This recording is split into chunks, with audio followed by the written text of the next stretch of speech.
Good evening, folks. We'll give it a couple minutes here for people to log on. And we'll go ahead and get started. Appreciate you being here this evening.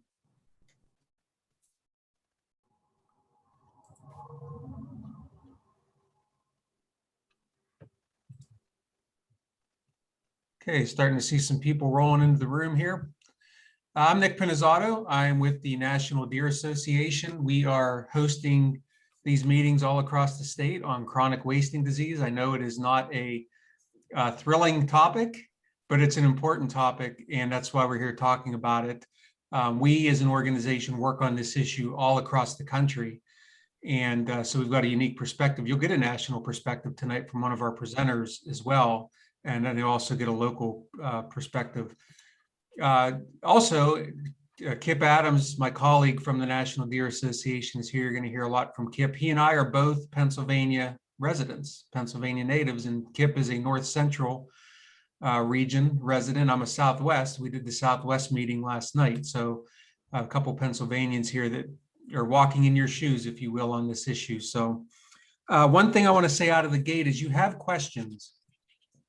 Don't hold on to them. Drop them in the Q&A box, which is at the bottom of your Zoom screen. If you haven't been on Zoom a whole lot, if you just scroll your mouse over the bottom part of your screen, you'll see a Q&A. That's where we want you to put your questions. Don't put them in the chat. We'll probably still find them in the chat, but the chat is just more for conversation. But for the Q&A, that's where we'd like you to put your questions. And so with that, we're going to go ahead and get started here. We've got a number of speakers here that are going to speak with you this evening. We do have 2 hours allotted, but about an hour and a half worth of presentations, and then we'll have 30 minutes to answer your questions at the end. We're going to start this evening with your regional representative, Mark Turnett.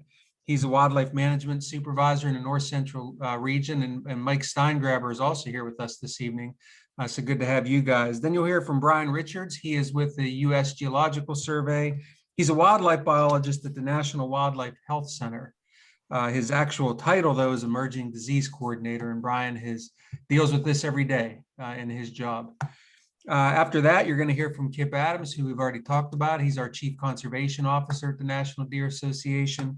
And then we'll round it out with Andrea Corman, who's a CWD biologist with the Pennsylvania Game Commission. She's going to tell you what's going on with the Game Commission and managing this disease. So with that, let's go ahead and get rolling. Also, I want to introduce on the screen, I apologize, Eric Gagne and Scott Weber. We have a really solid partnership between the Pennsylvania Game Commission and the University of Pennsylvania School of Veterinary Medicine, PennVet. And it's called the Pennsylvania Wildlife Futures Program. And you'll hear a little bit about that later in Andrea's presentation. And Eric and Scott are also here to help answer your questions. So with that, let's go ahead and get started so we can keep our speakers on time. Mark Turnett, you're up first. What's going on in the North Central? Okay, let's see. So everyone should see the screen, I think.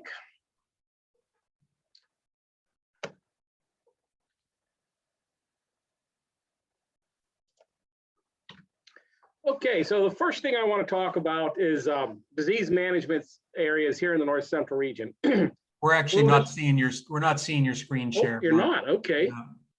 Let's, how about now? All right, there we go. There we go. You're good. Okay, so the first thing I want to talk a little bit about are disease management areas here in the North Central region. A little bit later this evening, Andrea is going to give an excellent talk on kind of the history and the status and the science behind CWD here in Pennsylvania. But a few of the things I want to go over with kind of a regional perspective are disease management areas. And these are the areas where we have detected positive cases and are trying to mitigate some of the spread and future detection there. But I also want to talk a little bit about surveillance areas or surveillance efforts in those disease management areas here in the region, and talk a little bit about what changed last year in the region and what might change here in the region for the coming next year, for the year that we're in right now. So with disease management areas here in the North Central, the 10-county area that comprises the North Central region, we have about 600 square miles that are affected by DMA areas.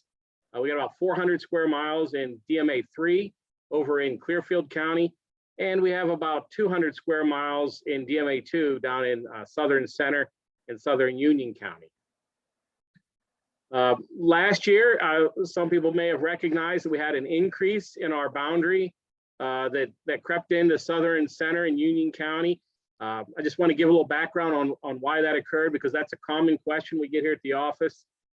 There was a positive roadkill deer on Route 522 there in Snyder County. And when we drew the 10-mile buffer around that, it crept up into the North Central region. So using the best roads we had at the time to draw a new boundary, it got bumped up to Route 45 there between State College and over towards Mifflinburg. So that was a change that happened in 2020.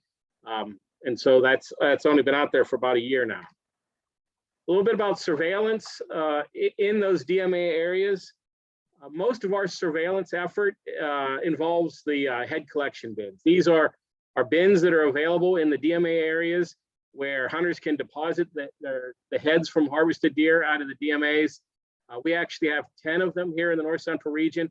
We have 7 over in DMA 3 and 3 down in DMA 2 there along the northern edge. So that's where we get the bulk of our sampling, our surveillance samples from. We also get some from hunters that are collected at deer processing facilities during the rifle deer season. And then we also get some from roadkill deer that are tested in the DMA areas. Then we look for clinical suspects, any deer, sick deer that we can get our hands on. We go ahead and test those also throughout the region. So looking at a little bit specifically here in the North Central, last year we had a little over 1,200 deer that we tested between July 1, 2020 to present. And as you can see, most of those, over 1,100 of them, were from hunter harvest. The 2 big counties obviously were Center County and Clearfield County, and that's because of the DMA areas that are in those 2 counties. But we also had 106 roadkill deer that we tested, and then we had 21 clinical suspects we tested. None of those 1,250 deer that were collected since last July tested positive. They were all negative. However, if you look at surveillance back all the way to 98 across the state, in the North Central region, we have had 3 positive cases in wild deer. All of those on the western part of Clearfield County. And then we have had 1 captive facility that was positive there in DMA 3 in Clearfield County. And there have been no positive cases in the region in Center or Union County, but yet we still have a little bit of DMA area down there just due to those 10-mile buffers around cases that are south of us. We do have some enhanced surveillance areas in the region. I think Andrea will talk a little bit more about these later this evening, but enhanced surveillance areas are areas that we enroll in the DMAP program in the DMAs. You think of them as CWD DMAP areas. We have 2, 3934 there in Clearfield County, and then we have the smaller one there that just creeps up into Center County. I think it's 4136, I think. So changes for 2021, you know, what is going to happen this year with these boundaries and kind of in some of our surveillance. The first thing is that we did have a roadkill deer a little bit the north of Tyrone last year. That will likely change the boundary. Right now, we're likely going to see an expansion of DMA2 that goes up into Phillipsburg and then down Route 322 and then down towards Pennsylvania Furnace. So there's going to be a little increase in the DMA in that area. And the reason I bring that up is because hunters should be aware next fall that we are going to be relocating one of our head collection bins because of that expansion.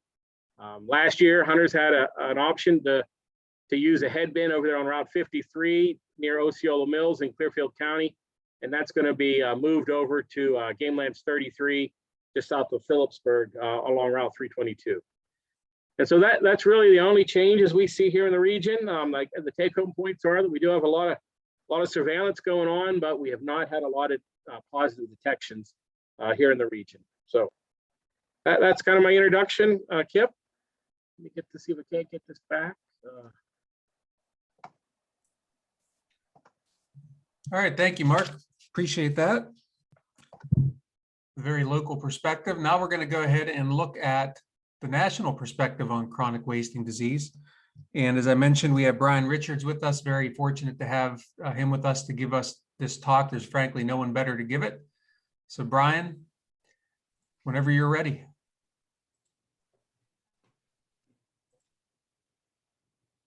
All righty. Thank you, Nick. Yep. And hopefully I shared the right screen there. Let me know if you can see it and you can hear me, and then we can go ahead and get started. Yep, we're all good. All righty. Up a slide, and that should have come into a title slide. So good evening, and once again, thanks, Nick. And my name is Brian Richards, and I am just a wildlife biologist with the United States Geological Survey at our National Wildlife Health Center in Madison, Wisconsin. So we're a science center. You can see a photo of our building here. We conduct diagnostics and wildlife disease research, and we provide epidemiological and technical assistance out to state, tribal, and federal partners, including those in the Commonwealth. We're the only federal facility with a focus on wildlife health, and that's solely for the benefit of wildlife. We're recognized by a couple of pretty important organizations, the World Organization for Animal Health as a collaborating center for wildlife health and biodiversity, also by the Food and Agricultural Organization of the United Nations. And we are a reference center for wildlife health and wildlife disease diagnostics with the FAO. We've been around for a while, since 1975. We've been involved with a number of pretty important high-profile wildlife disease issues. I had an opportunity recently to update this slide, but down on the bottom, there would be indicators for things like rabbit hemorrhagic disease and SARS coronavirus 2 in wildlife. We've been involved with the CWD activities since 2002, and that was essentially the day after it was detected in the state of Wisconsin. And I've been at the center for the majority of that time, since 2004. And I worked with the Texas Parks and Wildlife Department for a decade prior to that. So I've been involved with CWD for a little over 20 years.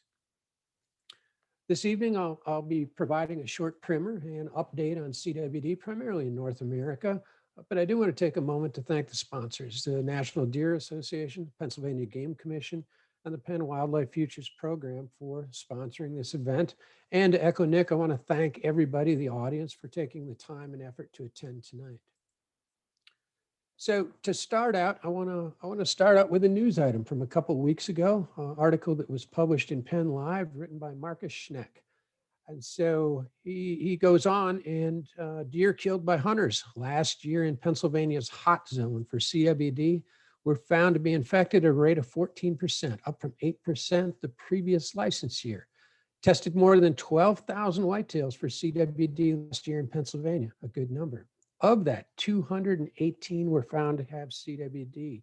And Matthew Schnupp, the director of the Commission's Bureau of Wildlife Management, described that as a punch in the stomach for both wildlife managers and hunters. One of your commissioners, Timothy Layton, identified that the only hope for making things better in the established area and for keeping CWD at bay elsewhere in the state is for hunters to help wildlife managers. And the author goes on to identify that hunter resistance to deer reduction efforts can be a stumbling block to efforts to battle the disease. So I'll summarize that a bit. CWD seems to have a pretty good foothold in Pennsylvania, seems to be getting worse. Management efforts don't seem to be going really well. And if hunters don't support and actively engage in management, that's not likely to change. In fact, CWD will likely continue to grow and spread to other areas of the state. And so, I mean, that's just simply a reality. It's been experienced over and over in other states and provinces. And the road you're on right now, I would argue that you're likely to suffer a few more of those punches to the gut that Matthew talked about. So I want to start with a few observations about CWD. What's it really doing out there? Well, it's spreading geographically, both nationally and in Pennsylvania. Prevalence, a metric of the portion of the population affected with CWD, is growing in many locations. It's growing in Pennsylvania. CWD kills deer directly, but most deer that have CWD die of something else. CWD results in a progressive neurological degeneration, and that predisposes deer to other sources of mortality, like getting by a bullet, an arrow, a car, or predation. Whatever the ultimate cause, deer with CWD tend to die much earlier than they would have otherwise. Consequences of CWD. First, really expensive. CWD management surveillance costs a lot of money for game agencies like your game commission that otherwise would be put to use for other wildlife management purposes. And in the long term, there's some pretty substantial impacts to deer themselves. Populations tend to suffer over the long term. Initially, after several years of high prevalence, you might start to see a decline in harvestable surplus, or that segment that you hunt every year.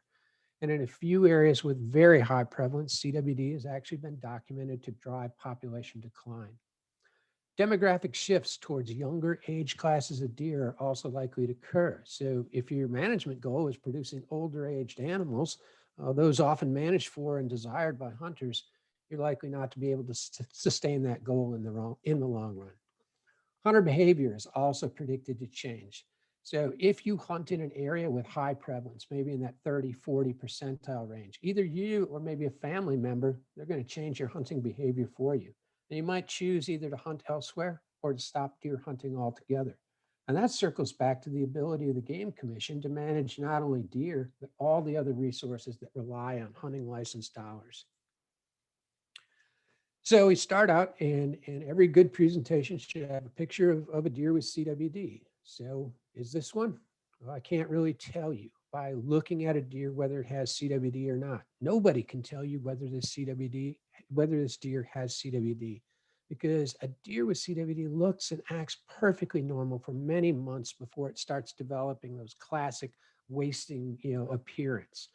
But if this deer does have CWD, she's actively shedding infectious agent into the environment, and she's capable of infecting other deer. And this is a big issue for natural resource managers, because many hunters in hard-hit areas have never observed a deer in the clinical phase of CWD. And so if they haven't seen it, it's much harder to understand that it's really out there, but it is. So this slide is some of the characteristics of CWD.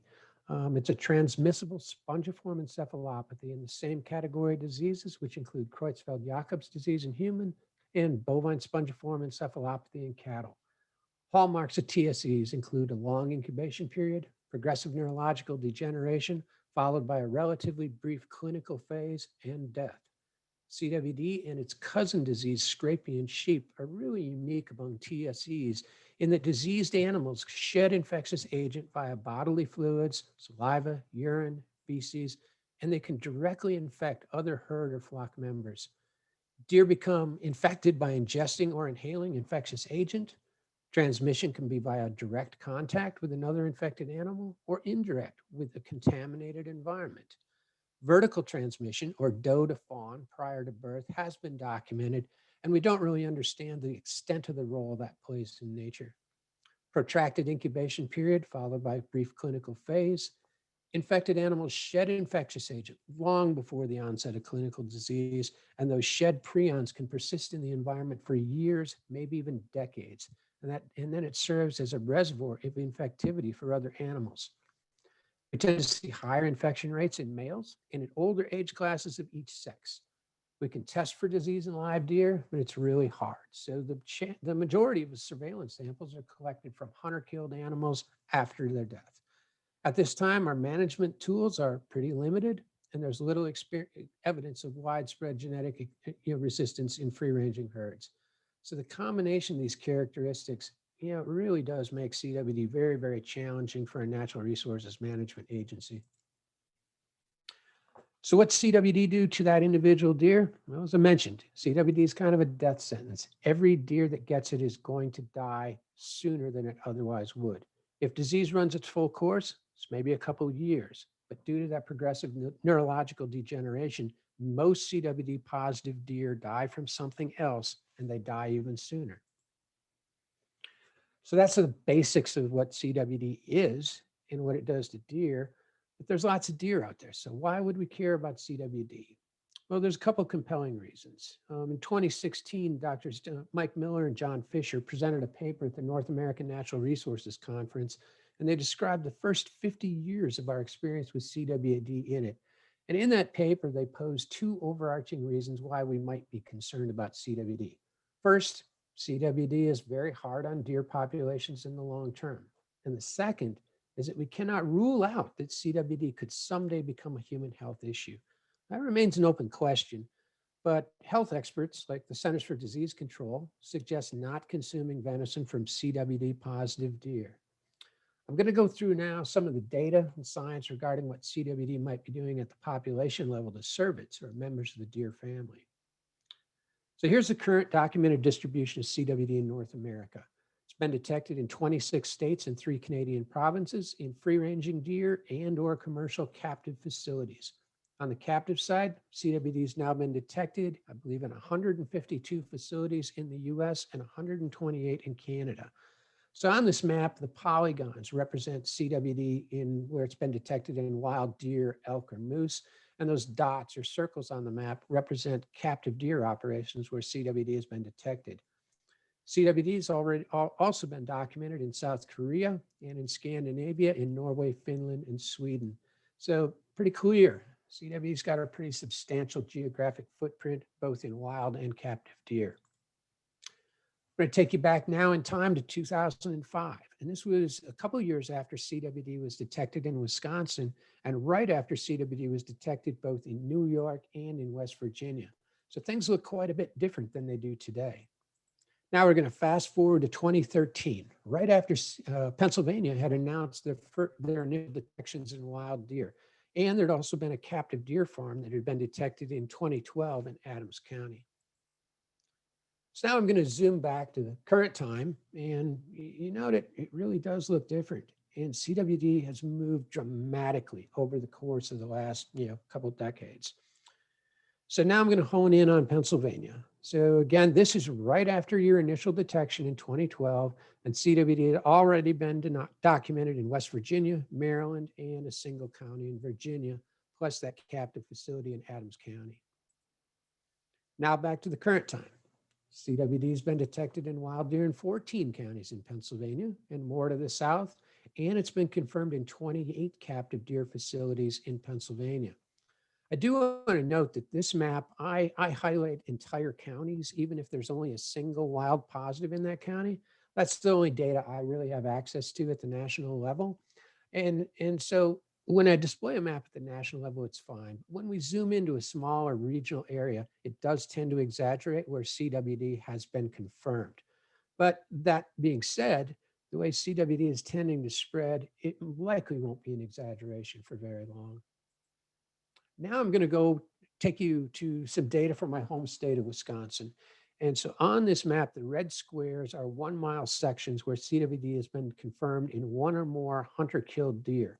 So CWD was first confirmed here in Wisconsin in 2002, and the Department of Natural Resources responded with a pretty massive amount of surveillance the next few years. Over 40,000 samples were collected in 2002 alone, primarily from hunter-killed deer.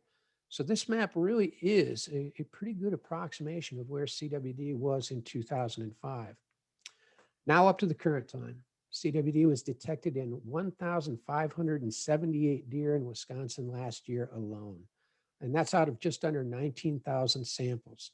So in comparison, Pennsylvania had 218 positives out of 12,000 samples. In Wisconsin, we've now documented CWD in 32 of the 72 counties in the state in wild deer, and over 8,000 individual positive wild deer have tested CWD positive.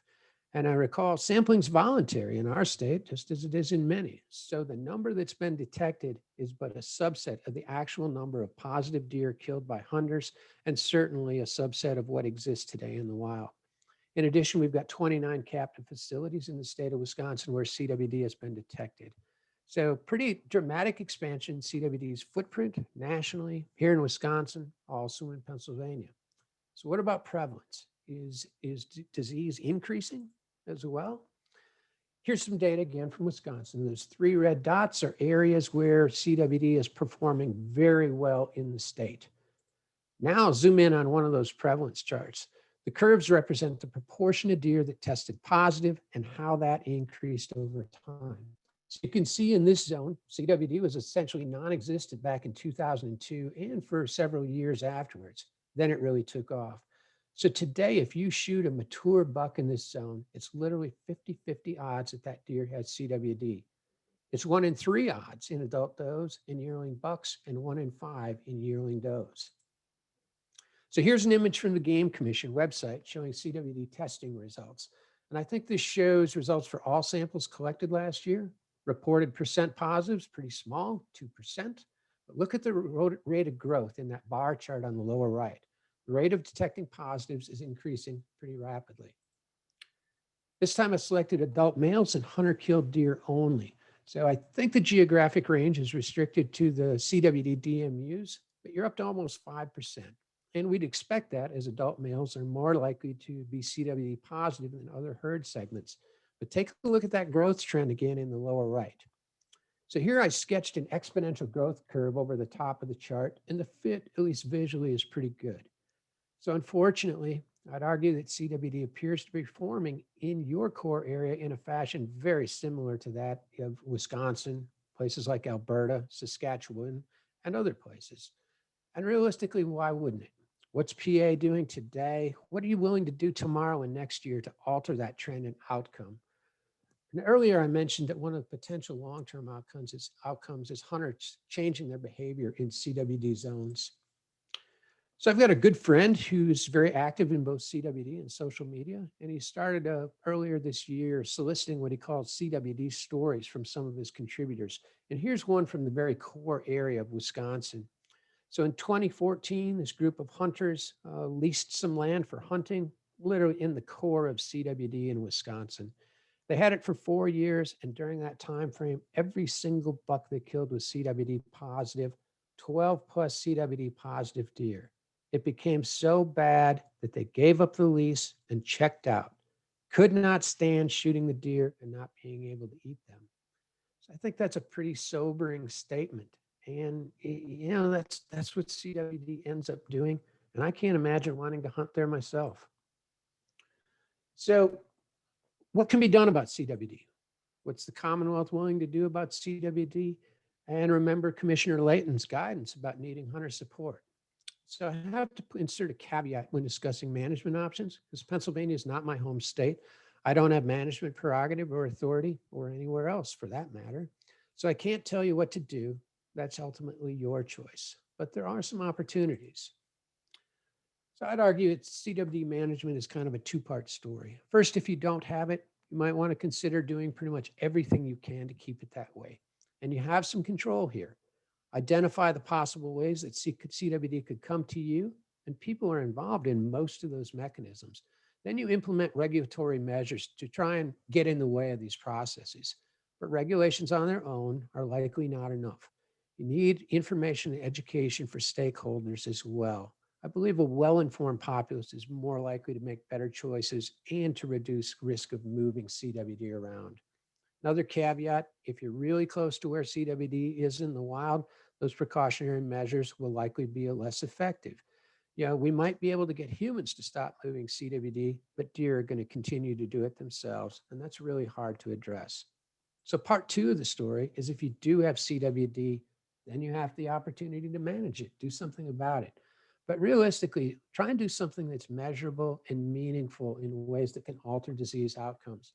So here's an example of a process. Pennsylvania, lots of other places are doing a ton of disease surveillance. That's wonderful. Learning about how CWD is performing is a great idea. But surveillance itself is not active disease management. It's watching disease, but it does not alter outcomes. So early on, I mentioned that CWD Toolbox doesn't have a lot in it.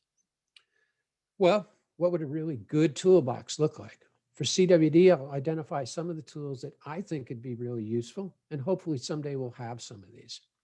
There's a lot of ongoing research into vaccines, but we're likely years, maybe more away.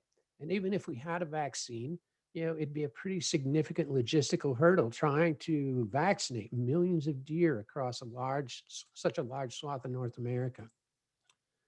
There's also ongoing work into genetic resistance, but to date, there's no genotype that's truly resistant to CWD. They all seem to get CWD, some just live longer with the disease than others. And once again, how do we produce enough to alter the genetic composition at the population level in the wild? Disinfectants, both for use with tools, surfaces, vehicles, and to mitigate that environmental contamination in the wild.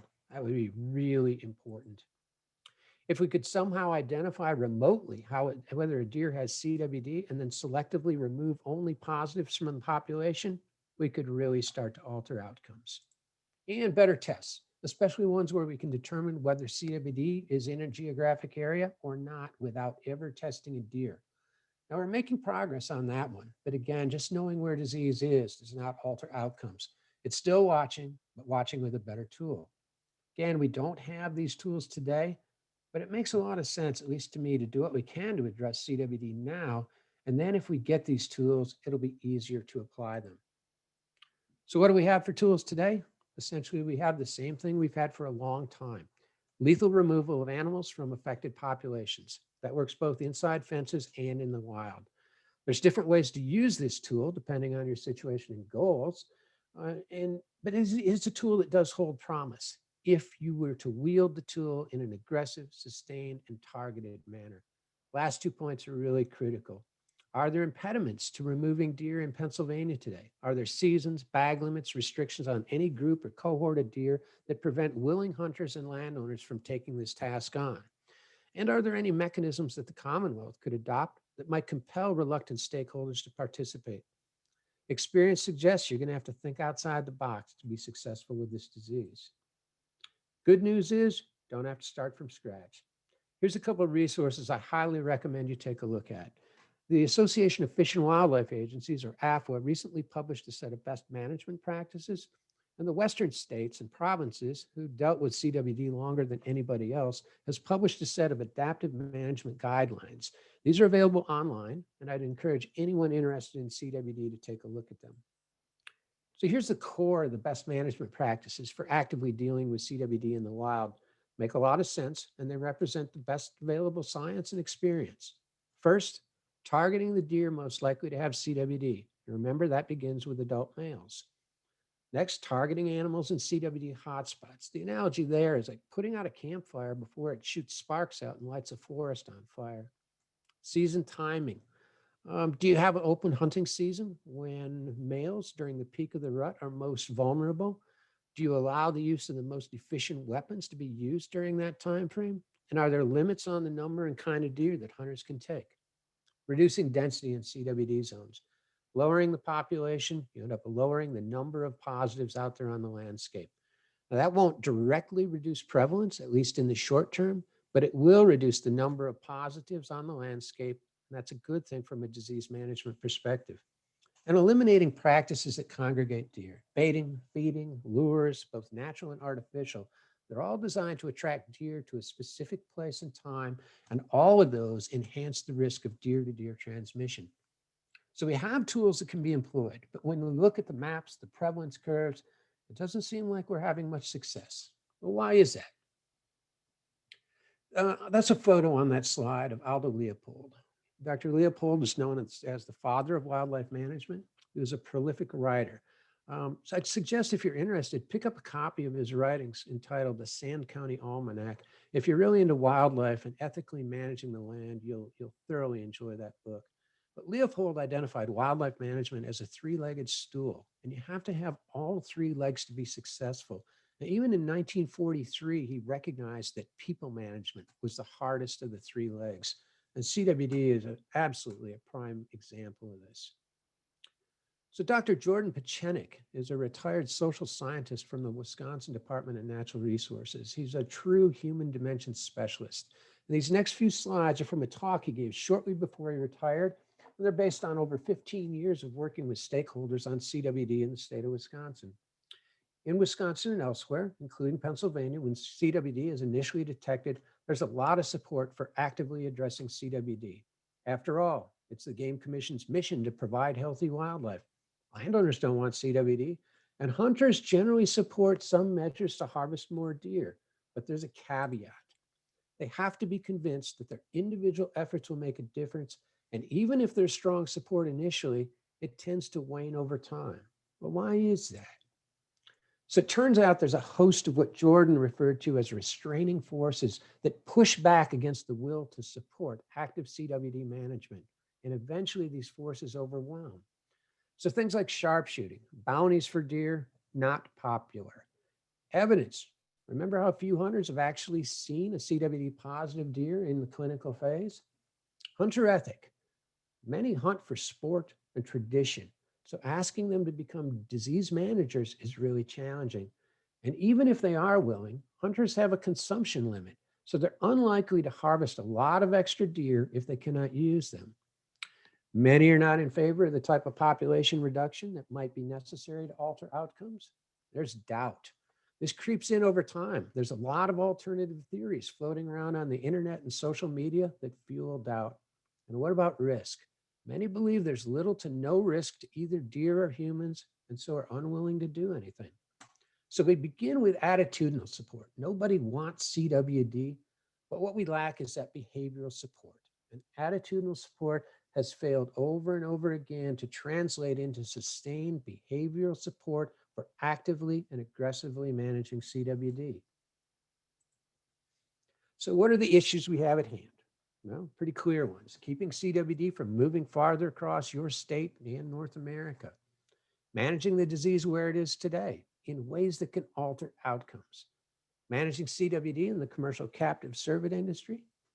Identifying risk factors and pathways for disease movement, managing those factors. Misinformation is a biggie. We live in a society where misinformation can thrive, move rapidly, and influence a lot of stakeholders. And if stakeholders don't support the Game Commission, and I mean actively support the Game Commission, the trends you're already documenting are very likely to continue. So I'm going to finish up, right where I started. The data in your state to date, I'll be honest, they don't look very promising. But I do believe that with the right tools and using the right tools, you have an opportunity to turn it around. CWD can be managed, but it's not simple. Outcomes can be altered. It won't be quick. CWD management, I like to refer to, it's not an a la carte menu. So you can't just grab at a few small, simple measures and hope that it's going to alter outcomes. It simply won't. Your Commissioner Layton, I think, nailed it. The only hope for making things better is for hunters to help wildlife managers. So that I want to thank you very much for the opportunity to speak with you this evening. And I know we're going to take questions later on after other speakers. And so with that, I'll turn it back over to Nick, and thank you very much. Thank you, Brian. Much appreciated. Just a wealth of information there for you to see what is going on all around the country and how it relates to what's happening for us here in Pennsylvania. And speaking of Pennsylvania, we have Kip Adams with us this evening, and Kip is going to give us a closer look at why it matters and what some really cool stuff, frankly, about Pennsylvania and why deer are so important here. So, Kip, the floor is yours. All right, thank you, Nick. I appreciate it, and very well done, Mark and Brian. So, well, my part in this here is to kind of take the science side of what Brian just shared with us, and then let us know exactly what this means to us as hunters. What are the implications? We can understand what the science is saying, but what does this really mean when we go afield? And I'm proud to say that I'm a Pennsylvanian. Actually, this is my region. I live in the Northcentral region, so certainly appreciate Mark and Mike's participation here tonight and sharing information with us. So this one really hits home for me. And I'll say this: I've been a wildlife biologist for over 25 years, but I am first and foremost a deer hunter. I like this. This is what got me into this. This is what keeps me driving. I enjoy the science side of this, but as much as anything, I enjoy talking with hunters and other wildlife managers and just making sure that we can learn everything possible about this wonderful species so that we can do a better job as stewards of it while we're hunting and while we're managing it. So what I'm going to do here tonight, I'm going to start just by giving a little information just about some of the importance of deer and just let us know what really is at stake here. And the first is that we know that about 79% of American hunters pursue deer. It's by far the most pursued game animal that we have. From a deer hunter perspective, this knows that we are somewhere then around 11 million deer hunters strong. Conversely, the next most hunted species that we have, turkey hunters, there's only about 3 million turkey hunters. There's only about 1.5 million duck hunters, and there's less than 1 million elk hunters. I certainly love to hunt elk and ducks and turkeys as well, but this is just to kind of to put in a frame of reference here how deer hunters how many we have and just how many more deer hunters there are than all of these species that we pursue. And that's important. And that really sets the stage for the importance of deer, because this lets us know that deer drive the hunting industry. They're by far the most sought after game species. And we know that deer hunters contribute about 60% of the entire 37 billion that's generated from hunting. That's a big deal. And we can talk specifically about Pennsylvania.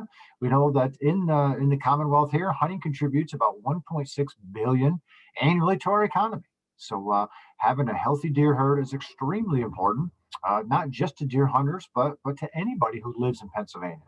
And deer are a keystone species. If we do a good job managing deer, there's a whole host of other wildlife species that benefit from this, and that's a good thing. So whether you're a fan of songbirds or non-game or other game species, we need to recognize that a lot of that management takes place because we have deer and we have so many deer hunters. So there's a lot at stake, and it's certainly worth the effort and time that we have to make sure that we safeguard this species. So let's look at some of the susceptible species to CWD. If you take a look here, there's a lot of things that we hunt. And this is one of the reasons that this is such a big subject for hunters. Mule deer, elk, black-tailed deer, whitetails, moose, and reindeer are all ones that we know of are susceptible to this disease. Are there others? There may be. There may be some other cervid species that we just haven't identified it in yet. But suffice to say, it doesn't matter where you live in the United States. If you're a deer hunter or you're a wildlife enthusiast, this is a big deal. And this is the reason that we care about this and why we work so hard to try to protect the future of these herds. Very quickly, I'm going to cover some CWD information. Brian did a great job explaining this. I'm going to give you 3 points from a hunter end that we need to realize about this. One, there's no vaccine for this. There's no cure for this. And this is 100% fatal to all whitetails. None of these are good for the future of our deer herd. Specifically talking about whitetails, we know that the probability of infection increases with age in both bucks and does. And then adult bucks are about twice as likely to be infected. It's important for hunters to understand this because this plays into what we see with regulations, bag limits, harvest opportunities, et cetera, from the Game Commission. Much of what we see within our disease zones is specifically related to what we're seeing here and what we understand about this disease. I'm going to show you a picture here. This is one of the first 3 cases of CWD found east of the Mississippi River. So this is why we found it in Wisconsin. This was near Mount Horeb back in 2001. That was the last deer season that was pre-CWD in the east. And this particular deer here, I want to highlight, take a look at the set of antlers it has. And it's got a great set of antlers. And Brian talked about the incubation period in deer being 18 to 24 months. So a lot of times, people will see deer that may have CWD, but we don't recognize it. And that's extremely important because as hunters, you hear people say, you know what, I don't see dead deer laying all over, so why is this a big deal? Well, it's a big deal because they end up dying before they finally waste away. And this deer is a perfect example of that. Obviously, it has to be very healthy to grow antlers. And if you see here, these antlers are large antlers on this deer. So this deer was at least in a pretty healthy state through about the 150-day period that antlers grow. So from probably April that year through August or into September, this deer was not showing any signs at all of what was happening. Once they start showing signs, then they go downhill very rapidly. And as you can see, this deer is about wasted away. You can see how skinny it is and looks very bad. But the fact that the antlers look like this lets us know that just a few months prior to this deer would have looked perfectly healthy and would not have looked like anything was wrong. And that's extremely important for hunters to realize that we're just not going to see these wasted away sick deer everywhere. And the reason is they end up dying to something else first, to a bullet, to an arrow, to a Buick, predator, or something else. And there's research out there now that shows that if a deer is CWD positive, it is 2 to 3 times more likely to die this year of something else than a deer that does not have it. So that's a big deal. Doesn't matter if you like to hunt bears, turkeys, squirrels, or something else. If there's a segment of that population that is 2 to 3 times more likely to die, you can recognize, man, this is not a good thing at all. We also know from research that CWD positive deer tend to be less active than other deer. So from a hunting end, this is a huge thing. Because think about this, when you're hunting, how many people go hunting and say, man, I hope deer just are not moving today. I hope they're bedded up and are just not active at all. And we can laugh about that because there's never been a deer hunter that even says that or feels that. We want deer to be moving so we can see more. But when deer have CWD, they are less active. So that's not good for us from a hunting participation end either. Well, how is CWD introduced into a new area? We know one that comes from movement of an infected captive deer. And this is one of the most likely ways that we can move this disease. This is a map from a master's thesis here in Pennsylvania showing all of the legal recorded movements of captive deer among facilities in Pennsylvania over a 10-year period. This may be all of them, may not be all of them, doesn't matter. I'm showing this just to show that there's a tremendous amount of animals being moved in the captive deer industry. This is not bashing deer farmers by any means. This is all very legal and fair trade, so they're welcome to do this. I'm showing this to us hunters so we can recognize there is a tremendous amount of movement that is occurring. And unfortunately, we don't have a good, practical, reliable live animal test. So animals are moved that can have the disease, and unfortunately, we don't know this. So that is one of the dangers. So this is one of the two top ways that we can move this disease around, and we have seen that this is the case in some facilities. The second most likely way that we can be moving this around is from live wild deer. Immigration of an infected wild deer into a new area.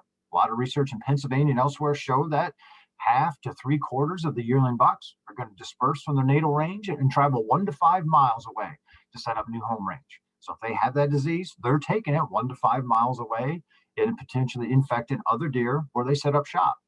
We know that there's yearling does disperse at a lower rate than those yearling bucks, but they can be taking it as well. So this is one of the reasons that we don't want to see a lot of movement, even from wild deer. And one of the reasons that we talk about some of the harvest regulations in different states are aimed at shooting those yearling bucks prior to them dispersing to help fight movement of this disease into a new area. Another great way that is a possibility for moving this disease is when deer come into contact with remains of an infected deer. What this means is the high-risk parts of a deer, say that a hunter harvests, those high-risk parts being the eyes, the brain, the backbone, the spleen. If we take that carcass and move it to a new area, discard it on the landscape, other deer that come in contact with it can become infected with CWD. So this is not a captive deer issue. This is not a wild deer issue. CWD is a deer issue, and all of us have to engage in this battle to help fight this. So one of the best things that we can do from a hunter end is we need to understand, hey, we're part of this problem as well anytime we move these remains.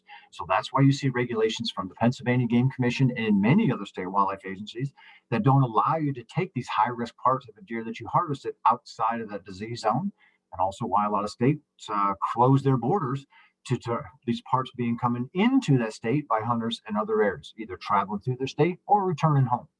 So we're both in this together. We need to understand what our responsibility is to help safeguard our deer. All right, let's talk about some of the impacts then that the CWD has on hunters and on society. Well, one thing we know that it often necessitates a deer population reduction. We get into something like this, and in almost every case, when the disease is confirmed in an area, we need to reduce that deer herd. In many cases, below what the habitat can actually support. And this is the first time that if hunters are learning about this or getting engaged, they realize, ooh, this is when they first get their hackles up. Because nobody wants to have fewer deer. You've never heard a deer hunter say, man, tomorrow when I go hunting, I hope I see fewer deer than I did today. It's not in our DNA to be that way. However, it is important to us as hunters to understand the need to reduce these deer herds, to reduce the amount of congregation of deer, reduce that amount of disease spread. So this is one of the things that is a reality, and isn't an inconvenience to us as hunters. It absolutely is. However, it is certainly an inconvenience worth doing to make sure that we have deer in the future, that we have healthy deer, and we're able to hunt deer not only today or tomorrow, but 5, 10, 20, and 50 years down the road. In many cases, once CWD arrives, it's the end of deer season as you know it. And I'll tell you this, I grew up in a very traditional northern Pennsylvania hunting camp. I still hunt out of that same camp today. I'm very blessed to get to do that. So I know what it's like. As hunters, we don't want to see things change. We want opening day to be on the exact same day every year. We want to go at the same people at camp. We want to go to the same spot hunting because we remember, all of the great stories of the past. But when CWD arrives, all of that goes out the window. We now have check stations. We have CWD samples that we have to provide. So in many cases, you may be going home with a headless deer now. These are things that are very real. These are things that are very necessary. And as hunters, we need to understand that this is going to be part of the landscape.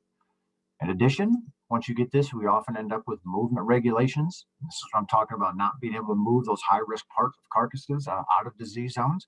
We often end up with longer hunting seasons, additional hunting seasons, sharpshooting, all of these in an effort to remove more diseased deer from the landscape or to reduce these deer herds. And I'll say this, if you're in an area that does not have CWD and you're looking at all of this, this is all the more reason to fight as hard and help as much as you possibly can to make sure that you don't get CWD. If you do have it, these are all reasons to fight as hard as you can to make sure that you limit the spread of that so it doesn't continue to spread throughout that zone. So we're all in this together. And the more we understand about what we can do and what we need to do, the better we are. Once you get the disease, there's a big loss of privileges. No more feeding, no more baiting, no more using minerals or urine attractants. And this is all in a manner to keep deer from congregating in these areas. We know that the disease is spread through urine, feces, blood, saliva. So these are all places where when you have deer, swapping spit in mineral licks or eating, right out of the same mineral tub or off the ground. So that's why we don't want any of this to happen in an effort. And the science is very clear on this. Some of the parts of CWD management we don't understand everything about yet. And the science is not as clear. One thing it is extremely clear on is the danger of deer coming in contact with others and spread of disease using feed sites, bait sites, or minerals. If you're a fan of camera surveys and you like to use a little corn outside of the hunting season to draw deer in to do a formal camera survey, that all goes out the window. If you like to use some minerals to be able to scout deer and get pictures of deer, maybe you're not even a hunter, maybe you're just a photographer. All of that goes out the window as well for good reason, but it's too bad that it does. So all the more reason to help fight this. Other impacts on hunters is that mature bucks are not encouraged. Suddenly, you don't want to see these bucks get into these older age classes because they're far more likely to have the disease. We want to drive deer herds to be younger, both on the buck and the antlerless side. We know that as deer age, the likelihood of having the disease goes up. As that goes up, the likelihood that they can then transfer this to other deer also increases.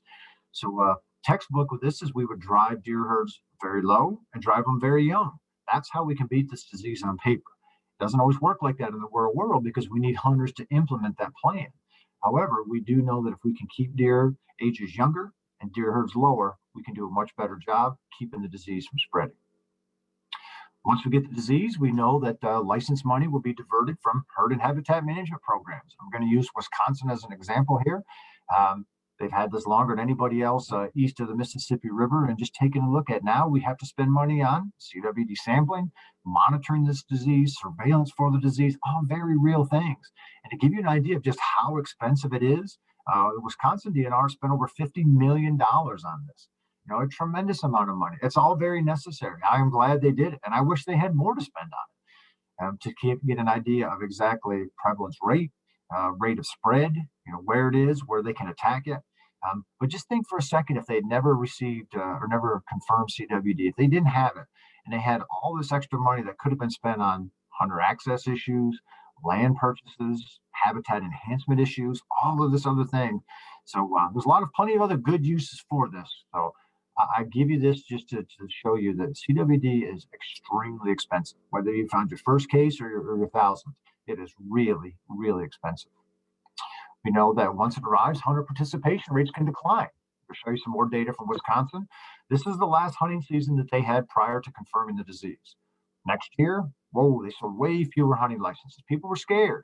They didn't understand much about the disease and they didn't know what exactly was going to happen. So it suffered greatly with the number of license holders.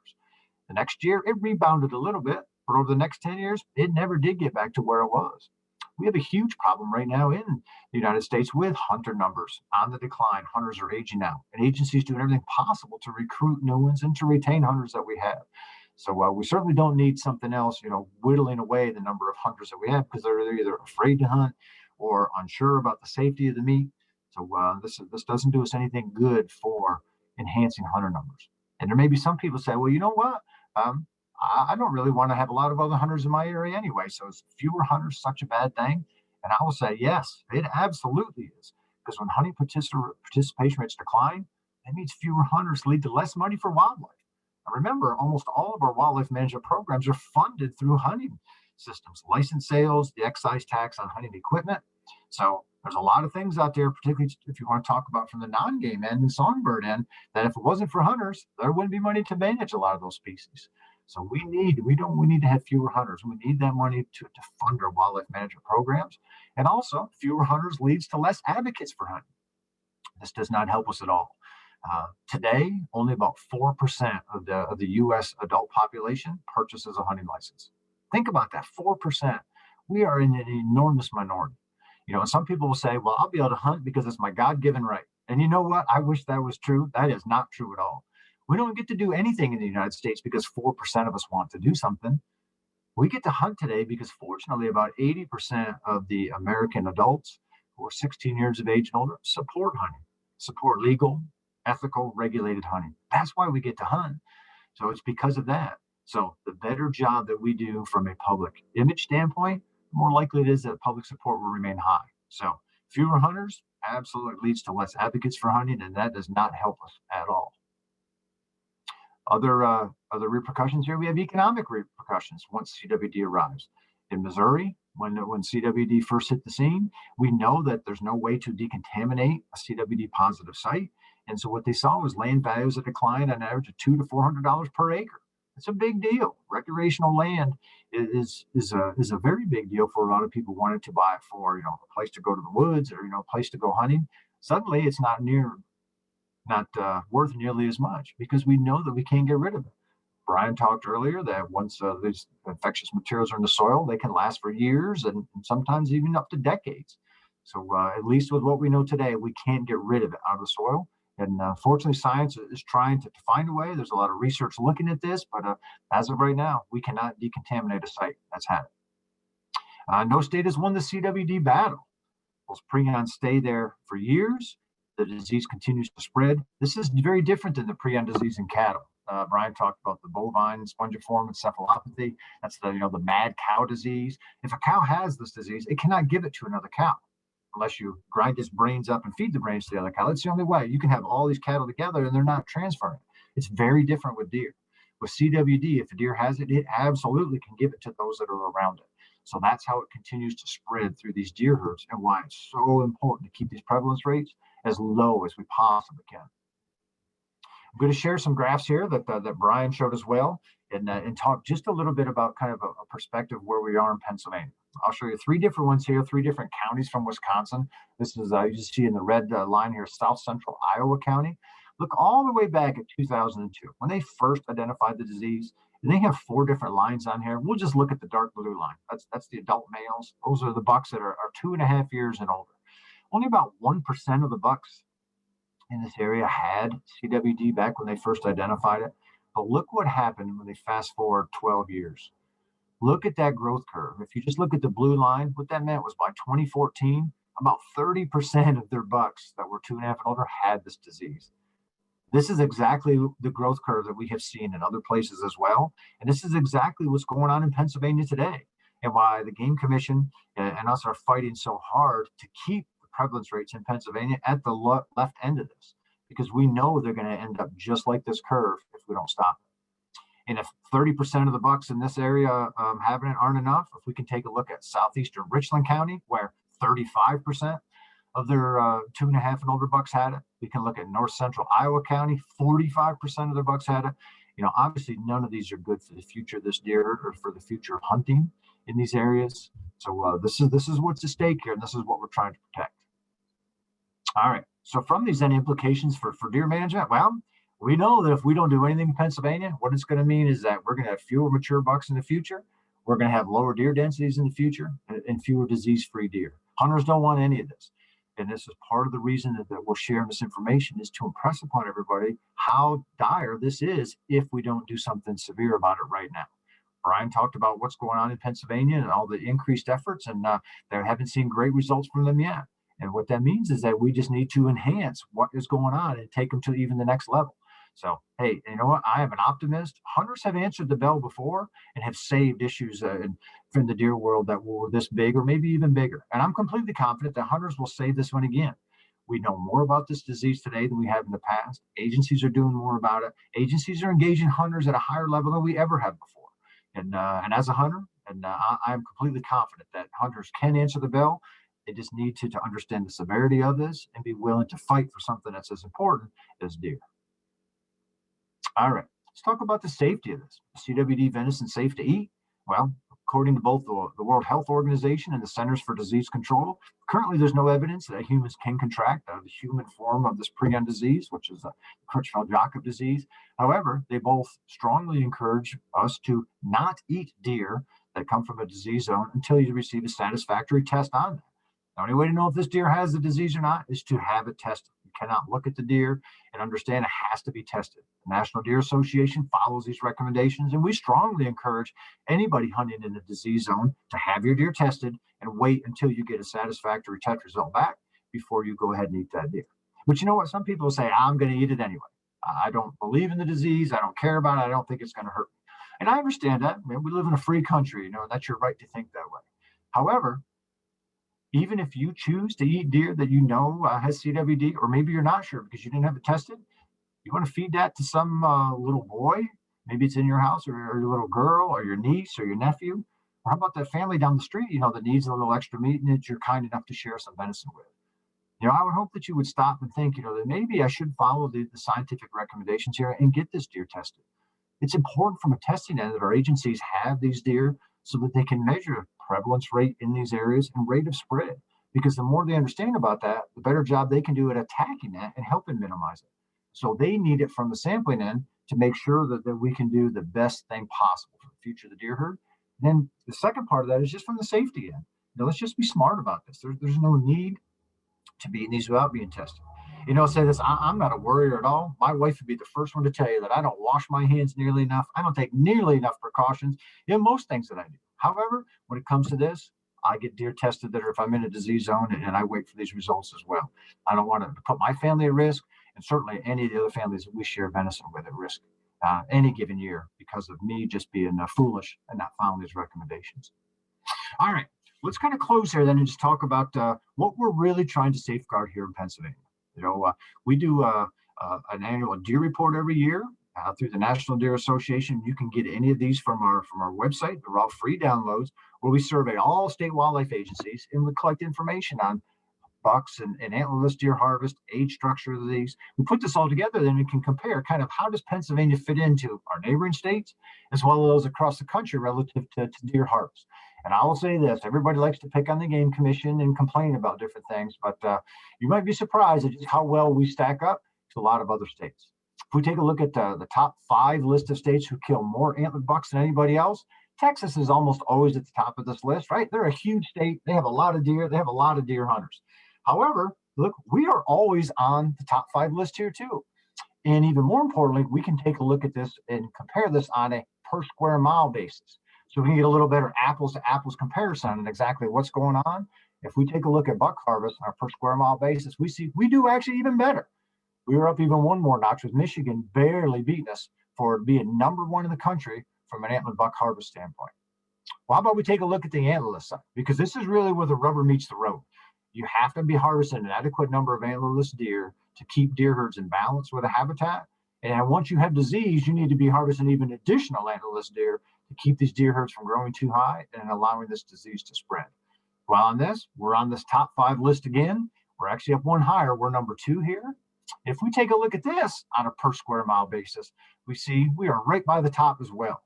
And what's interesting here is let's take a look at the top 4 states here. And if you plot these all out on a map, these are all right here in the mid-Atlantic region. In Pennsylvania, we are super lucky just to be in the sweet spot of deer management across a lot of the country. We are in a very productive area, which means we pump a lot of fawns into the system. We can grow a lot of deer, which is a lot of fun because from my perspective anyway, the Adams family likes to shoot a lot of deer each year.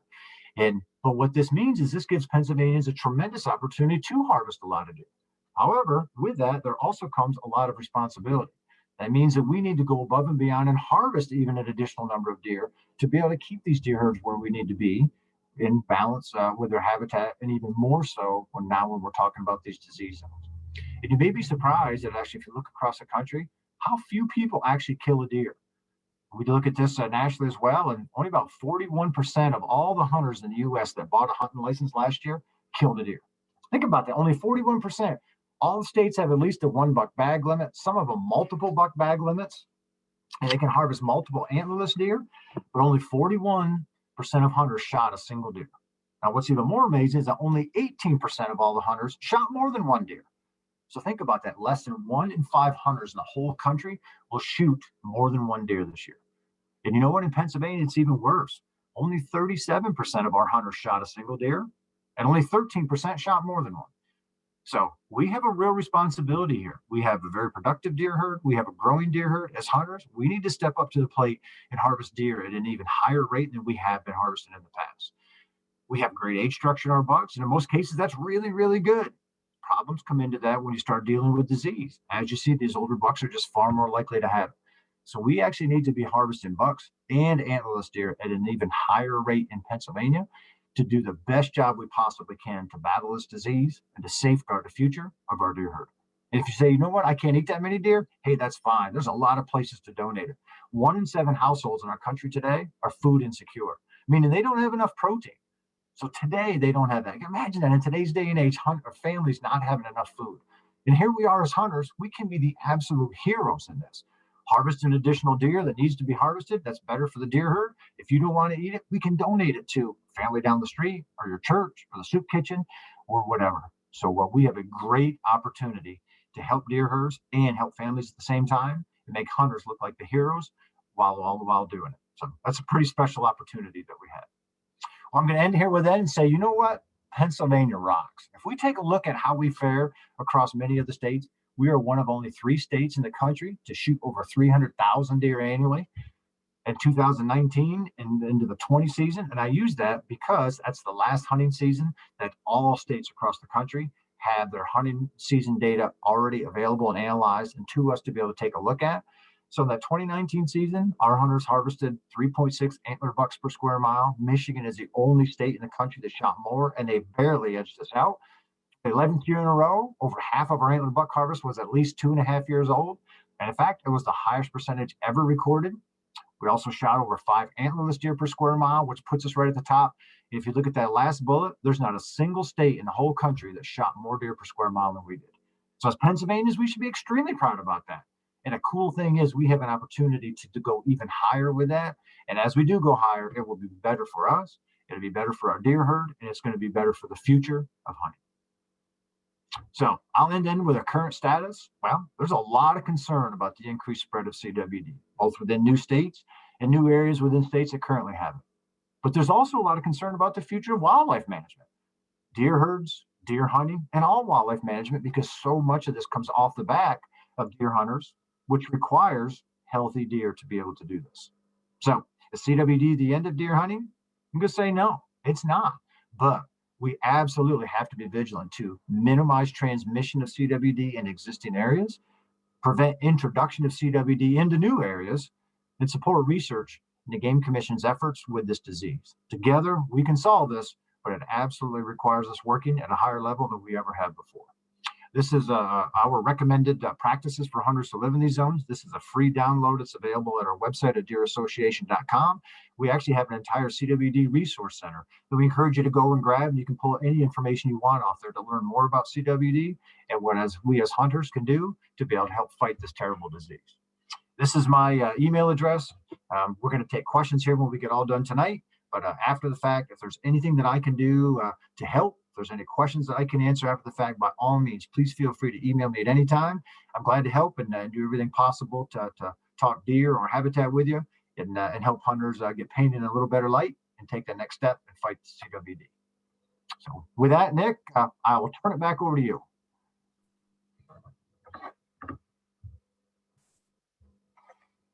Oh, my video went crazy on me. Sorry about that, folks. No one wants to see me anyway. Get some light on there. All right, there we go. Thank you, Kip. Some great information there about Pennsylvania. I'm guessing a lot of people did not know about. And so I want to remind people at this stage in the program, if you have questions, please put them in the Q&A box at the bottom of your screen. Last night we had, in the other meeting, we had people raising their hand. That doesn't work. So we're not going to call on you. So put any questions you have in the box there. And with that, let's go ahead and transition over to a report from the Pennsylvania Game Commission. We're pleased to have our friend Andrea Corman here with us this evening. She's the CWD biologist at the Pennsylvania Game Commission, and she's going to tell you what the commission is doing about CWD.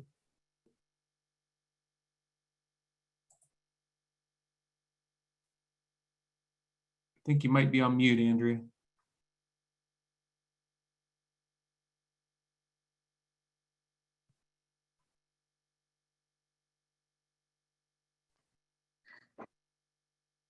Okay, sorry, I shared my screen and then it took away my option to unmute myself.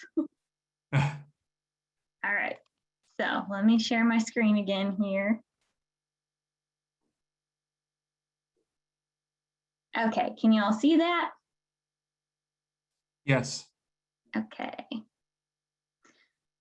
All right, so to start off, I'm going to talk a little bit about the history of CWD in Pennsylvania.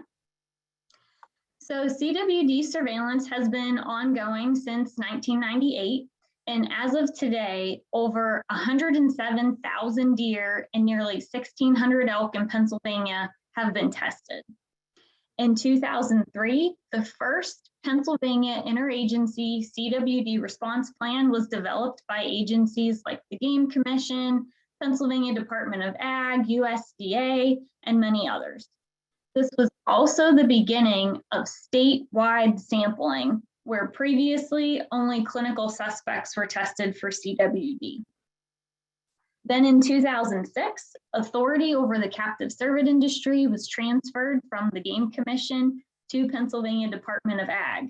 So in Pennsylvania, CWD is actually managed under two different agencies, which can be challenging. Then in 2012, we had our first detections of CWD in Pennsylvania. And in July of last year, our agency response plan was approved by the Board of Commissioners, and we began implementing it that fall. Now, going back to our first detections, in October of 2012, CWD was detected in a captive facility represented by that yellow star in Adams County, which resulted in the creation of Disease Management Area, or DMA-1, and that facility was depopulated. 2 months later, 3 hunter-harvested free-ranging deer, represented by those red dots, tested positive in Blair and Bedford counties, which resulted in the establishment of DMA-2. Now, given the distance, these events are not necessarily related, so it's hard to say exactly how CWD got into Pennsylvania.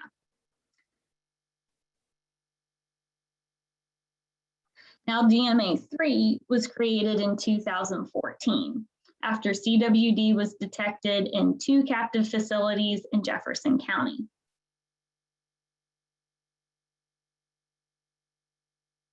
And DMA-1 was dissolved in 2017 after going 5 consecutive years without any additional CWD detections. Then in 2018, DMA-4 was created after CWD was detected in a captive cervid facility in Lancaster County. So within DMAs, there is a ban on moving high-risk parts, feeding deer, and using urine-based attractants. Even with those restrictions in place and increased surveillance, DMAs have continued to expand and more deer test positive each year. If the trajectory of the disease increases in Pennsylvania like it has in other states, the infection rate in that portion of Blair, Bedford, and Fulton counties will likely exceed 30% in the next 10 to 20 years and will likely continue to spread throughout the state. The revised and updated response plan establishes a framework for managing CWD in Pennsylvania. Currently, the best management strategy to control CWD is to reduce deer abundance in infected areas, to slow the rate of disease transmission, and remove infected individuals from the landscape. Many of the strategies in the plan focus on ways to limit spread of the disease and prevent it from becoming established in new areas. Now, this response plan identifies 4 different types of management areas. So we have disease management areas, the established area, enhanced surveillance units, and containment zones. And each of those is associated with different objectives and strategies. So these are our current DMAs.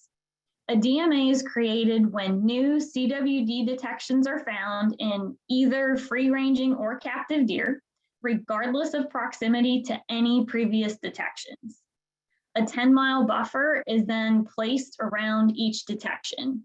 So that 10 miles is used because it encompasses the dispersal distances of most deer in Pennsylvania and includes the area where a positive deer may have been spreading prions. Depending on the location of the detection, it might have no effect.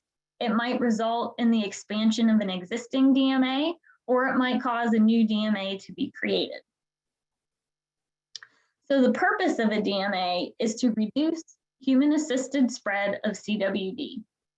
Sampling is increased to detect CWD spread from known locations, and feeding is prohibited, along with the use of natural urine-based attractants.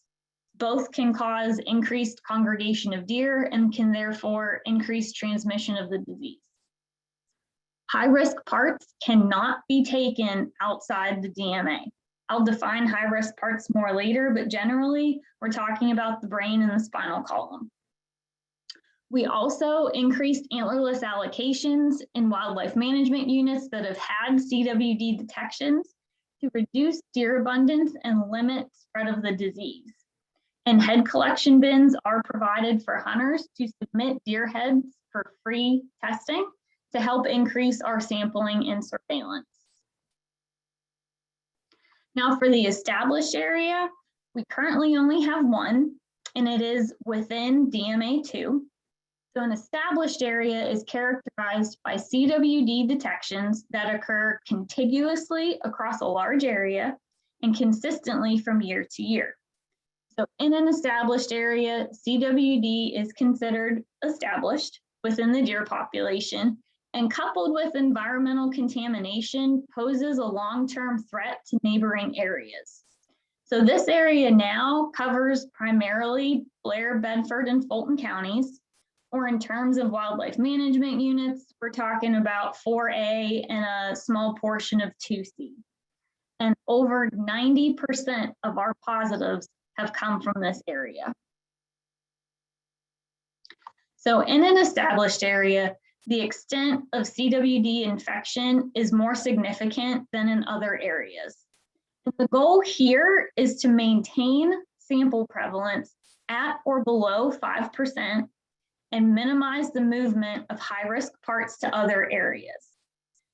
5% was chosen because data from other states and models show that once that threshold is crossed, disease prevalence accelerates drastically, making management of the disease even more difficult.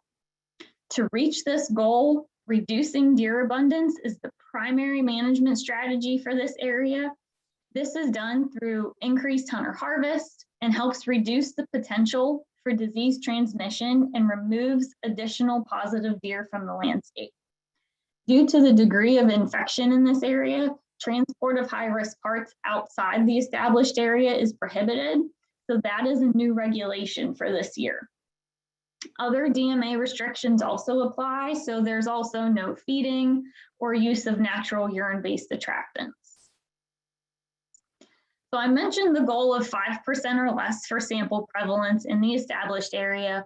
And based on hunter harvested adult deer, our sample prevalence in the established area has been above 5% since the 2018 season and is now actually close to 14%. So it's pretty clear that there's a significant problem in our established area. Now for our enhanced surveillance units, these are individual areas within DMAs that are created when there is a new CWD detection in either free-ranging or captive deer that's greater than 5 miles from any other past detection. And an enhanced surveillance unit is created by using an approximately 3 to 5 mile radius buffer around an isolated detection. And that buffer was chosen to balance the need to focus surveillance efforts in the area where an infected deer was likely to have traveled and still be able to collect enough samples to meet the target sample size. So in these new areas, the extent and sample prevalence of CWD are unknown. Each enhanced surveillance unit has an associated DMAP unit. So to the public, this looks and functions just like any other DMAP unit. So the areas highlighted in pink on this map are the 8 that were created last year. So the purpose of an enhanced surveillance unit is to determine the extent and sample prevalence of CWD through increased sampling. This is primarily achieved through increased hunter harvest. The target sample size for each unit is approximately 250 to 300 deer to give us an adequate confidence that we would detect the disease if it is in a small percentage of the population that's within that unit. And hunters can purchase up to 2 additional antlerless tags per unit to help meet those sample goals. Last year, hunter participation was relatively good, with all but 1 unit selling at least 50% or more of available permits. We also exceeded our target sample size in 4 of those units. And in the units where we didn't reach the 250 samples, we still received good numbers, and the samples from those units will still be informative. And last, we have our containment zones. So these are the smallest geographic areas consisting of an approximately 1 mile radius buffer around the location of a new CWD detection. The size is based on a deer's average home range and includes the individuals it was most likely to come in contact with and potentially infect. So this area represents our best option to suppress the impact of an initial CWD detection. So this map is an example with a hypothetical enhanced surveillance unit and containment zone, so you can see just how small a containment zone really is. And our purpose in these zones is to prevent the establishment and spread of CWD by removing the most high-risk deer from the area immediately surrounding that detection. Management strategies in these areas can include increased hunter harvest and targeted removals to ensure that those deer most likely to have come in contact with the positive detection are removed. And given the small scale of these areas, communication and outreach to landowners for hunting access also occurs as a regular part of this process. And targeted removals do not occur unless we have permission from the landowner. So moving on to some of our other management strategies, we already know that it is unlawful to remove or export high-risk cervid parts from a DMA or the established area. It is also unlawful to import these parts from any state or province outside Pennsylvania. That is also new this year. So high-risk parts include the head, more specifically the brain, eyes, lymph nodes, and tonsils, along with the spinal column and the spleen. These parts are considered high risk because prions concentrate in high densities in these locations. And the importance of these regulations is to prevent people from dumping high-risk parts on the landscape in uninfected areas, possibly contaminating the soil in that area, or even exposing healthy deer or elk to the disease. So I've mentioned reducing deer numbers to slow the rate of disease transmission and to remove diseased individuals from the landscape.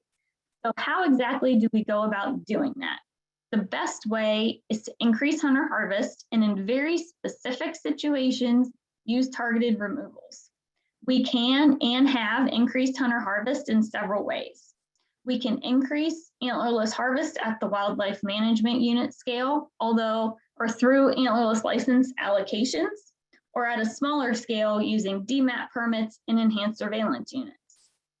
Concurrent firearm seasons give hunters more flexibility to use these opportunities, and successful management of CWD cannot occur without hunters.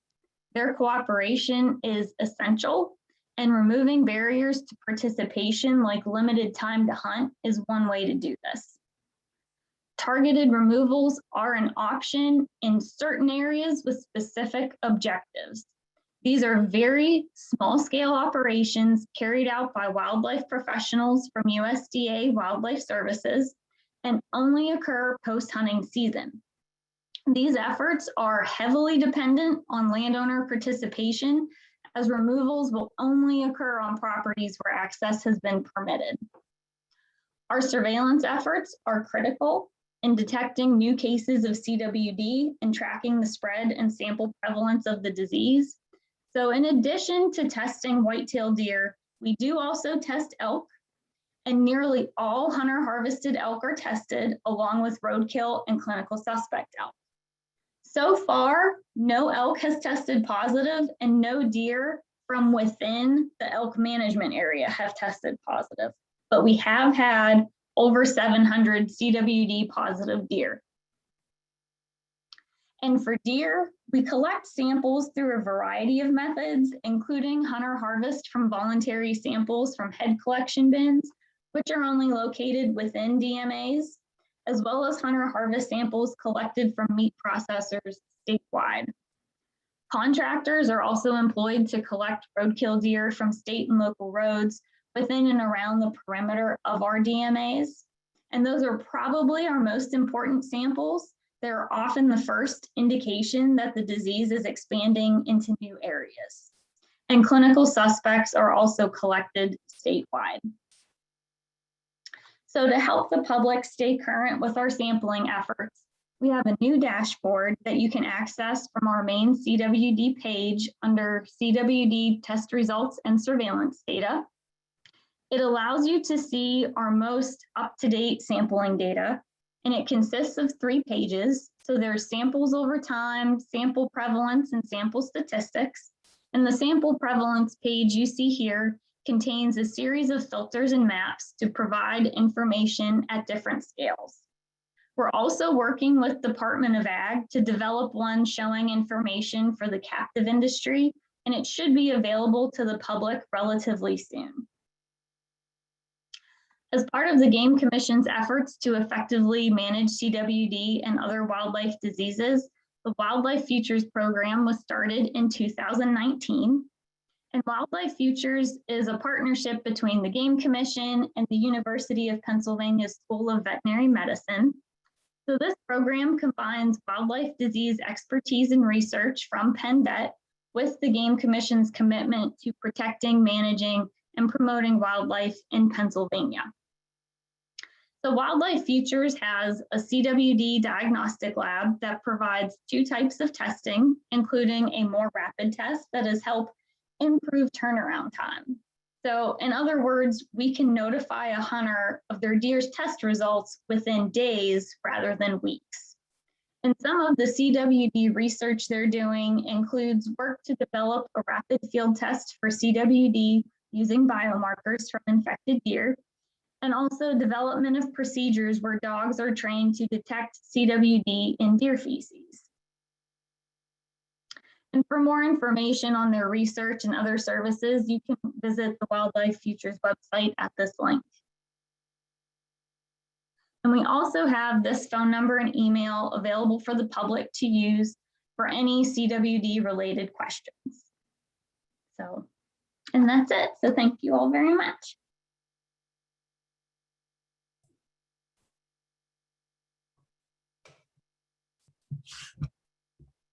Keep forgetting to put my light back on. Thank you, Andrea. Very much appreciated. Great job. And great job to our speakers, again, who I want to thank. We are right on time, even a couple minutes early. And so, as we said, we have 30 minutes for questions and answers. So if you still have a question, let's go ahead and get it in the Q&A box. We also have a couple in the chat. So let's go ahead and deal with the ones in the chat first. The first one is, can hunters in non-DMA areas get our harvested deer tested for CWD? So, Andrea, what do you think? You're on mute. One of these days I'll get it. So hunters outside of DMAs can go on the lab's website and actually send in the deer themselves. There is a fee to do that, but if you live outside the DMA and can't bring it into one of our head bins, you can send in a deer that way. Thank you. Next question, what can I do to minimize the risk of eating contaminated body parts? I eat only boneless meat, avoid neck meat that may have been, eat only boneless meat, avoid neck meat that may have been spinal tissue, etc. Got several folks who can answer that one here. Who wants to take it? So I can go. The only way to really minimize it is get your deer tested. The prions can be found throughout the whole body, including the meat. They're just in lower concentrations in the meat. So the only way to know is to have your deer tested. Thank you. And this is a related question. It's a good one. It shows that people are definitely concerned about how to handle deer and what they should eat or not. And the question is, what are the possibilities of having a quick and economical CWD test developed for all hunters to use? And I can tell you this question has been batted around a lot. It gets asked a lot. And because our friend Brian Richards popped back on the screen, I'm going to kick it over to you, Brian. I know you want to answer this one. There you go. Well, I don't have a great answer. Certainly, so it depends on what you mean by quick and economical. If you're talking something analogous to, say, an early pregnancy test, where you put a drop of blood or saliva into a tube, out in the field and shake it up, and it turns one color. If the deer is CWD positive, it's going to be a long time. The technology to create that sort of testing capability for deer side testing simply is not available today. Now, that being said, there's a lot of research groups that are working on very advanced techniques to identify CWD positive deer fairly early in the incubation period. But each one of these does require a sample being submitted to, a laboratory where there's these sorts of advanced, capabilities there. The testing turnaround time has gone down dramatically in many, many states over the course of the last couple of decades. So like my home state of Wisconsin, if you submit a sample from a hunter-killed deer, get it in the queue, you're going to have results really in 7 or 8 days. So it'd be great to have it in 7 or 8 hours, but that technology simply is not there yet. Hey, Brian, one thing to add to that, and there may be some people here tonight that have seen the press release about the Minnesota Quick, their play on the RT Quick that the folks at the University of Minnesota have done. You want to mention something about that, at least as a possibility, or at least it's something that we're kind of gaining some traction here? Yeah, so I don't know much about that technology, Kip, other than what I saw in the press release. But I anticipate, because they're calling it something quick, which stands for quaking-induced conversion, it's really a clone or an adaptation of the real-time quaking conversion assay. That assay in and of itself doesn't take much time, but it requires the equipment platform to do it in. So from what I understand, the University of Minnesota Research Group has come up with some sort of an adaptation of the RT Quick assay, where equipment, the testing equipment could be placed like at a field station, a check station or something like that. Hunters could drop off a sample. It could be tested there within, I think they're saying something like 24 hours. So it would take quite a sizable investment in that technology to put it in those field locations. It would take an investment in people to be able to run the technology to process those samples. But certainly it's, there's some promise there. Absolutely. Yeah, I agree. I think that's definitely a move in the right direction and something to be optimistic about. I know your state's turnaround time 7 days for a test. I know a couple of years ago, Michigan had a 3-day turnaround. Some states are still like 2 and 3 week turnaround time. So anything that we can advance is good. And I had a call the other day about that, where a guy said, "Geez, I hear they can get it, within a day." And that was my answer to him, is yes, it actually can be turned around a day. However, you and I aren't going to do this test. It takes some very specialized equipment. However, at least that's a big advancement. We're headed in the right direction. So I think something as hunters we should be excited about. Related question, what is the estimated turnaround time for someone that would place a head in one of the bins? So I believe this last year we were averaging about 9 days from the time the sample was submitted until we got the results. So during the season, most of the time the heads are collected at least once a week. During rifle, since there's a lot more heads, they're picked up more frequently. So you might add a couple of days to that, or how often the heads are picked up by the time we pull the sample, send it to the lab. So you're figuring probably 9 to 11 or 12 days turnaround. Yeah, that's a great point, Andrea. You know, ELISA's really running about 2 or 3 hours. So the rest of that 7 or 8 or 9 days is transporting the samples to the lab, you know, getting the samples in the queue, getting the results into a database, getting the results back to the hunters. So it's not the testing itself, which takes the time. It's all the logistics of getting that sample into the lab, processed, and the results back to the hunter. Yeah, no, that's absolutely correct, Brian. And at the beginning of the season, we were sometimes able to get everything turned around in 3-4 days. And as the season goes on and as more heads come in, that's what makes these times, you know, at least the average times go up to about 9 days. But still, that was a great increase from what had happened in the past. And consider you guys processed 12,000 samples this year.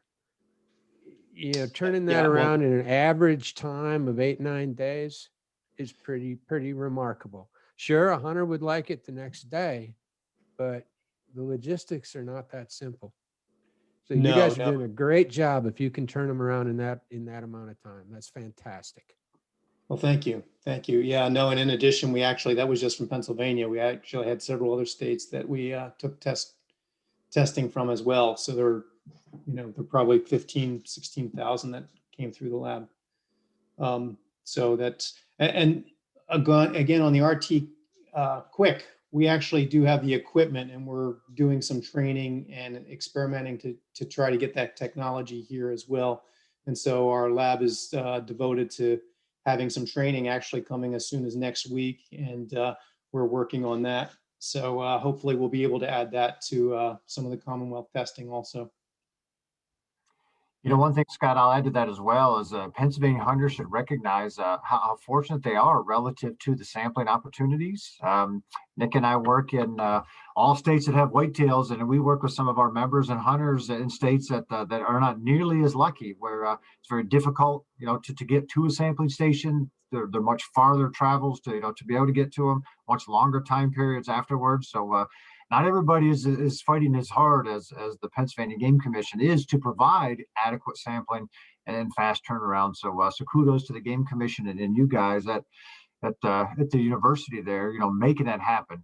If you don't get outside of Pennsylvania, you don't understand what some other places are doing, but there's a lot of other hunters out there that have to wait a lot longer. So we're lucky to have adequate sampling here and then relatively fast turnaround times. And just to add a little bit to that, for hunters who do submit heads for sampling, they can actually go online and check on the status of their sample. That link I had on our main CWD page that said the test results and surveillance data, you just have to enter your CID number and your date of birth, and it'll tell you if your sample's still pending, if it came back positive or not detected. And even that phone number I had up earlier, hunters can also call that and check on their results as well. So you can get them, you know, a little bit faster if you check online too.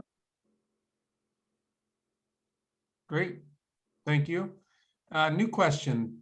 What management/reduction plans does PGC plan to implement in 21-22 for CWD management within the various DMAs? And so I'll sort of tee that up and say that's it's a tough question to answer because it's very broad, and also it's going to depend a lot on things like prevalence rates and sample results and so on. But Andrea, you're on the hot seat, so yeah, that sounds me. Well, so like I kind of mentioned during my talk, there are 2 new regulations in place. One being that you cannot take high-risk parts outside the established area, and the other that you cannot bring high-risk parts into the state from any other state. And so that's something new that we're going to be implementing this season. Right now, it looks like DMA2 will be expanding a little bit for this coming season. That's not necessarily the final version of the DMAs because we do collect roadkill and clinical suspects year round. So if something pops up between now and the season, that could potentially change. But based on the detections we have now, we're currently still evaluating where we want to put certain things. Those 8 enhanced surveillance units will still be in place. We want to kind of monitor those for the next at least 5 years, but there may potentially be some new ones this coming season. And in terms of containment zones, that's another thing. We're still evaluating detections up until the season to kind of see where exactly we want to focus those efforts most. Great, thank you, Andrea.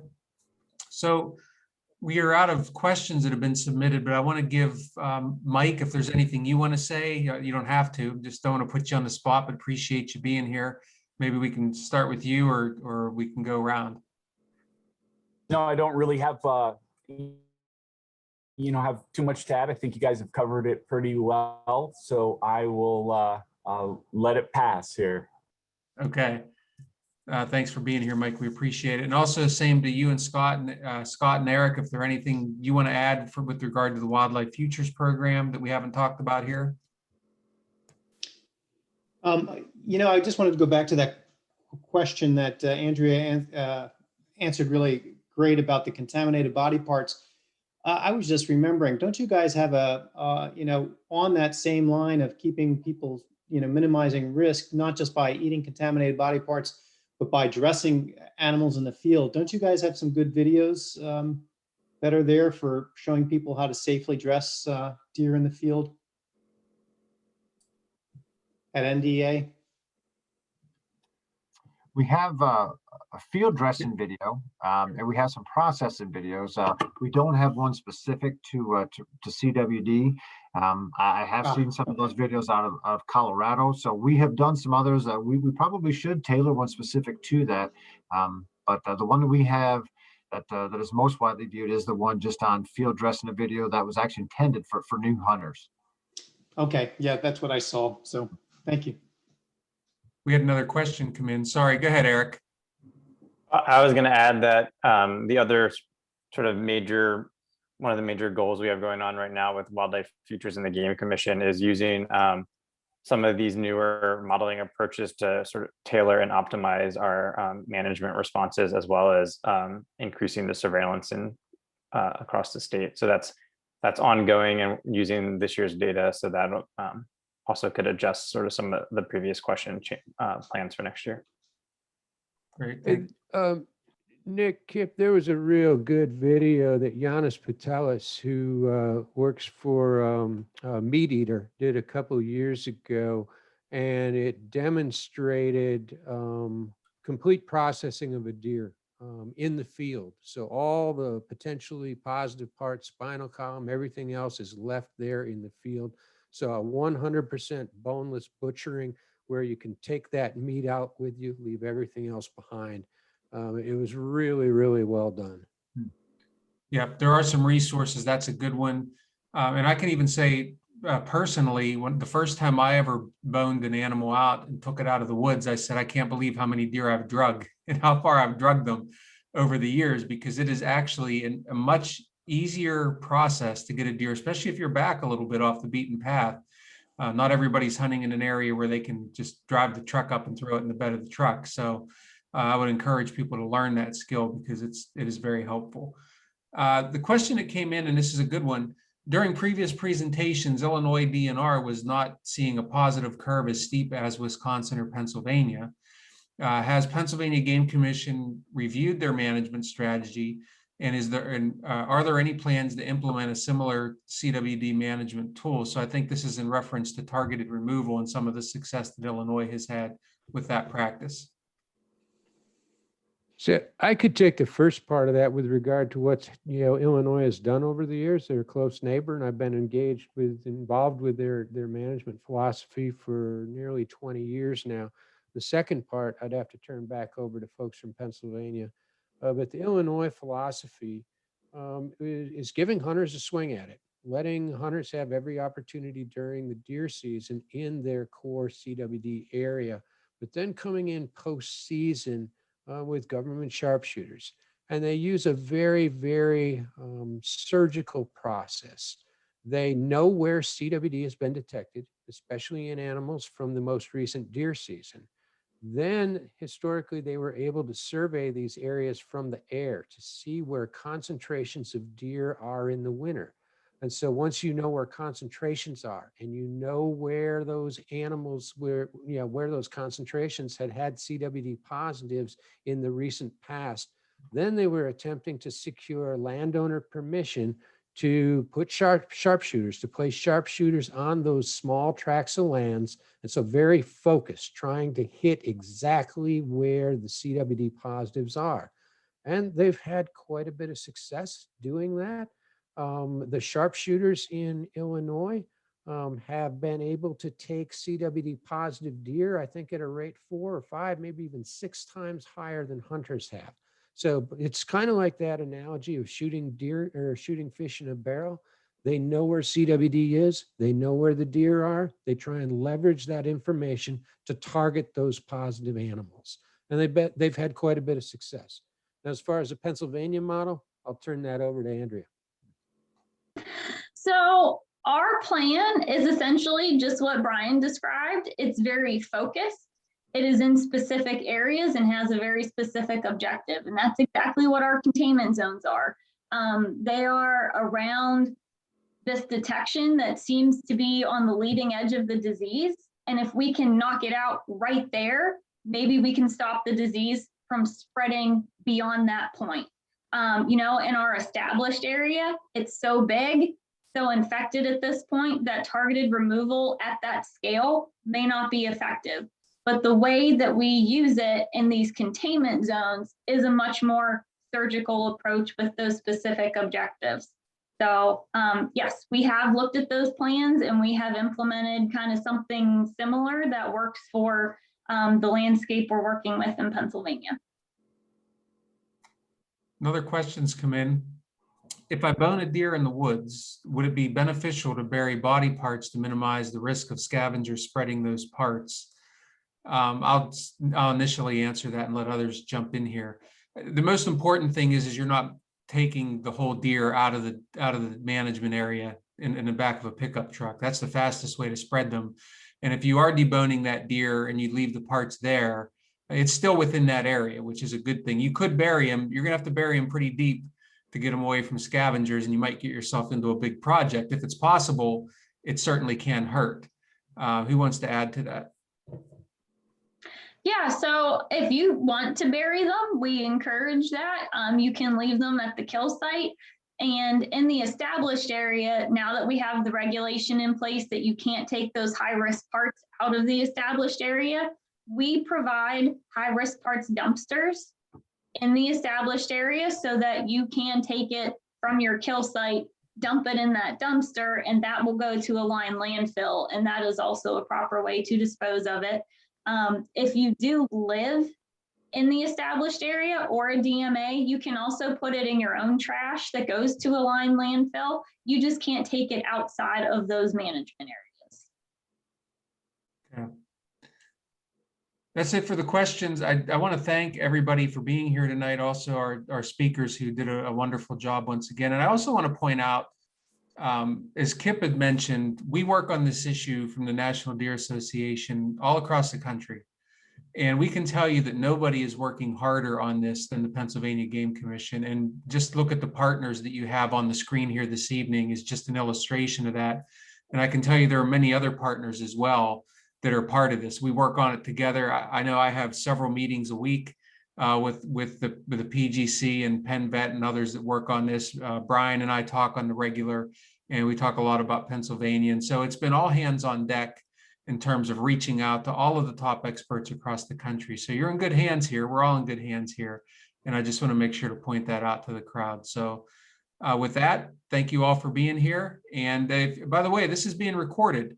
So if you had a hunting buddy or someone else that you think should see this and they didn't get to see it, look for a link of this to be posted sometime soon, and they'll be able to watch it. And we can still answer questions as well. You can certainly reach out to us. So thanks again, everybody. Have a great evening. We appreciate you being here. Take care.